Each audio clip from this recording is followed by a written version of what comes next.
Some people enjoy playing combat games on video systems, while others prefer to exchange the controller for a fake weapon, dress up in costume, and act out the fantasy with those who share the same passion. It's called live-action role-playing, and there's typically a medieval or apocalyptic theme to it. These weapons sure look like the real thing, so much so that this company also sells them as film and theater props. But as menacing as these axes and swords appear, they couldn't even hurt a fly, because their blades are made of latex. In the weapons workshop, they begin the sword-making process by constructing the blade. After tracing a template on a centimeter-thick piece of flexible, waterproof foam, they cut out 2 blade halves with a utility knife. After slitting one of them down the middle, they glue in a rigid, centimeter-thick fiberglass core. This makes the sword blade stiff enough for combat, yet flexible enough to not break. Next, they glue a strip of durable polyester fabric over the core. This acts as reinforcement, preventing the tip of the core from poking through the foam. Now they glue the second blade half over the first one, sandwiching the core. The glue is a rubber-based adhesive that bonds with pressure, which they apply with a heavy marble rolling pin. Next, using a band sander, they sculpt the blade's cutting edges.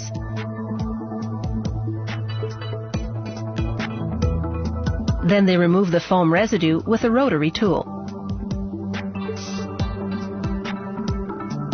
They take a wood-burning iron and melt the foam in select spots to create the look of battle scars. They spray on 5 to 6 coats of latex rubber.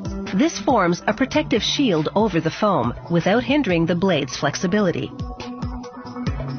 Using an airbrush, they apply 2 coats of acrylic-based latex paint, first black, then silver. They brush on a thick coat of black paint, then wipe it off. This wash, as it's called, creates the look of aged metal. And finally, they lightly dab some silver acrylic paint over select spots to highlight details.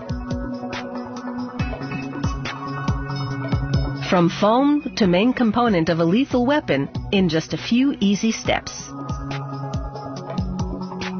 They finish off their handiwork by stenciling on the company logo in gold acrylic paint. Now for the sword's handle. They drill a hole lengthwise through a cylinder made of walnut and glue a steel tube inside. Then they glue leather around the wood.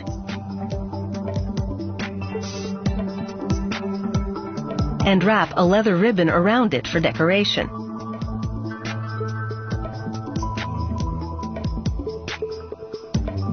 To give it a worn appearance, they lightly sand parts of the surface. To make ornate handles, an artist first sculpts the model out of linden wood.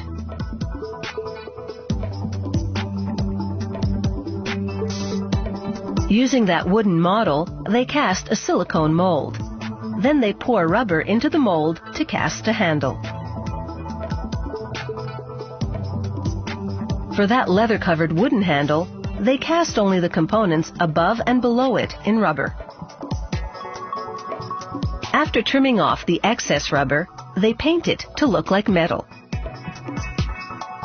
To assemble the sword, they glue the handle components onto the core, which protrudes from the base of the blade. First, they position the guard. It stops the opposing sword from sliding down past the blade and cutting your hand.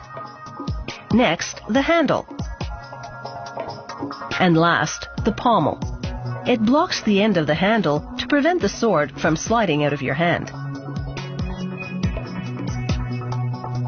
Each sword this workshop creates comes with a scabbard, a protective leather sheath. They boil and wax the leather to make it rigid. The workshop also makes daggers and other realistic-looking weaponry. All you need to bring out your inner warrior.